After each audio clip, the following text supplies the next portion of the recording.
শুভরাত্রি। প্রায় রাত 10টা বাজে। খামারির মধ্যে আসা খামারির ভাষ্যমতে প্রচণ্ড জ্বর, শ্বাসকষ্ট, খাওয়া দাওয়া বন্ধ।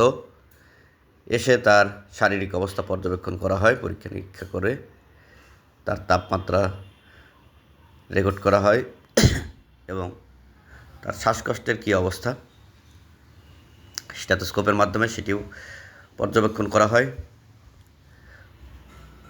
পরবর্তীতে তাকে প্রয়োজনীয় চিকিৎসা ও পরামর্শ প্রদান করা হয়।